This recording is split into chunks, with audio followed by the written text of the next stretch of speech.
Olá pessoal, hoje mais uma vez a gente segue na leitura da Ilíada do Homero com o canto 18.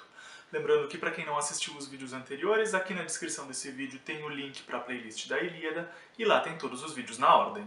No canto anterior, o canto 17, a gente acompanhou a disputa pelo corpo de Patroclo, que tinha sido morto por Heitor, no canto 16. Ainda no canto 17, Antíloco vai procurar Aquiles para dar para ele a notícia da morte de Patroclo, que ele ainda não sabia de nada, e o canto termina com os acaios conseguindo retirar o corpo de Patroclo do campo de batalha. O canto de hoje, o canto 18, começa então com Antíloco chegando no navio de Aquiles para dar a notícia da morte de Patroclo, porque ele ainda não sabia, mas já desconfiava, já tinha um pressentimento ruim de que algo tinha acontecido com o amigo. Chorando muito, Antíloco dá essa notícia sobre a morte de Patroclo para Aquiles e conta que a armadura de Patroclo, que na verdade era de Aquiles, que tinha emprestado essa armadura para Patroclo, tinha sido roubada por Heitor, e conta também sobre a disputa pelo corpo de Patroclo entre os acaios e os troianos que a gente acompanhou no canto anterior. Aquiles fica muito triste quando recebe a notícia da morte de Patroclo, fica completamente devastado e chorando, e até mesmo as escravas de Aquiles choram então a perda do Patroclo. A mãe de Aquiles, Tétis, que era uma ninfa do mar, ouve o choro do filho do fundo do mar e junto com outras ninfas ela vai até o filho ver o que está acontecendo. E quando ela chega lá, ela quer saber o motivo do choro do Aquiles, que conta então sobre a morte do amigo. Aquiles diz para a mãe que ele não quer continuar vivendo se ele não puder vingar a morte do amigo e quer a todo custo matar o Heitor, que foi então quem matou o Patroclo. Tétis também chora e diz que se o filho voltasse para a batalha, ele também acabaria morrendo, como existia uma profecia que dizia exatamente isso.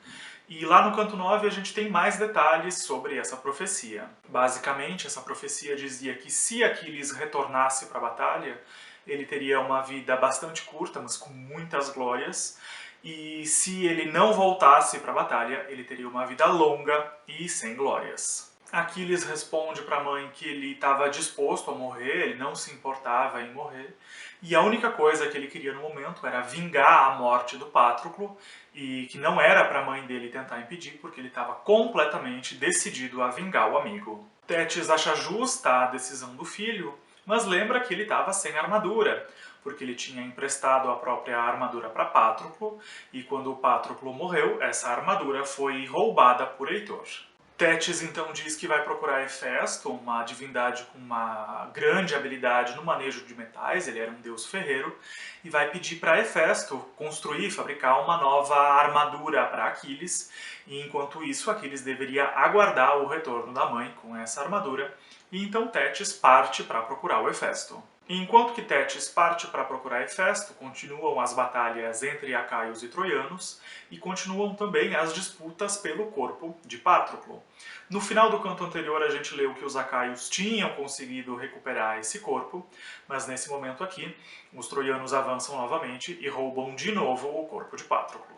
Nesse momento, a deusa Hera pede para que Íris vá até o campo de batalha dar um recado para Aquiles. Nesse recado, Íris deveria dizer que Aquiles deveria ir imediatamente para a batalha para ajudar na defesa e no resgate do corpo de Patroclo, porque Heitor estava praticamente conseguindo roubar definitivamente aquele corpo. Então Aquiles conta para Íris que ele estava sem armadura, não tinha como ir para a batalha, e estava esperando o retorno da mãe com uma armadura nova feita por Hefesto.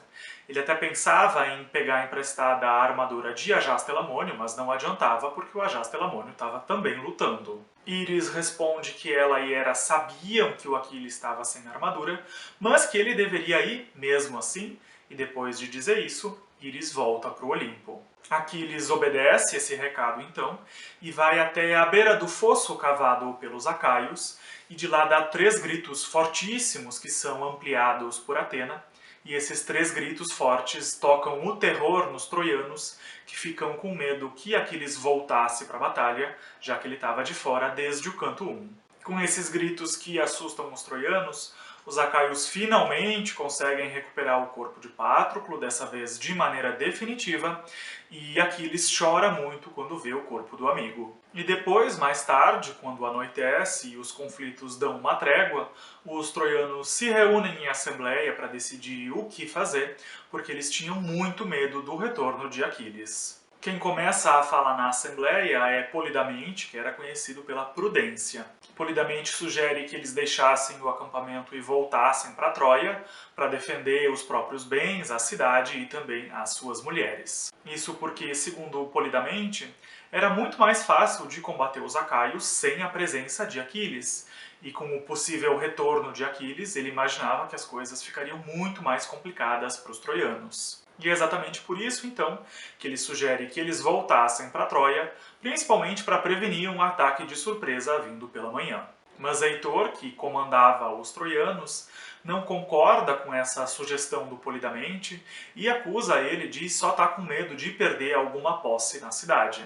Heitor diz que Zeus estava do lado dos troianos e por isso eles não deveriam ir embora do acampamento, mas sim preparar as refeições e vigiarem e também se prepararem para um possível ataque na manhã seguinte. Todos aplaudem e concordam com o conselho de Heitor e não com o de Polidamente, e assim os troianos permanecem no acampamento e não voltam para Troia.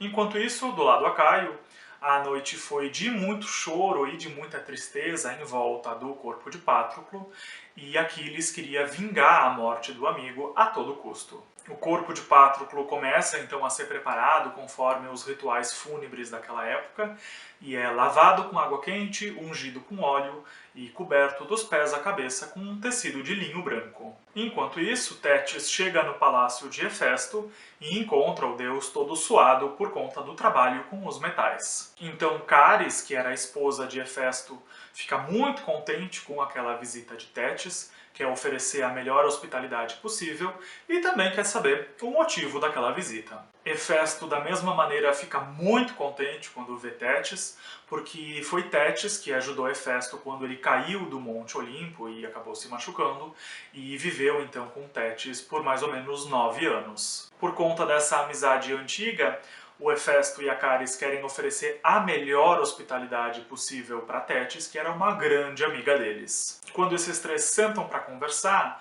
Tétis conta chorando sobre a situação do filho, Aquiles, que estava sem armadura, e essa fala da Tétis é uma espécie de pequeno resumo de tudo que a gente viu na Ilíada até agora. Tétis então pede se Hefesto por acaso poderia fazer uma armadura nova para Aquiles, e Hefesto concorda e vai imediatamente trabalhar nas forjas nessa nova armadura de Aquiles. Seguem então descrições de Hefesto trabalhando nas novas armas e armaduras de Aquiles, e a gente tem também as descrições de todas as decorações e cenas que Hefesto coloca nessa armadura para decorar esse conjunto de armas.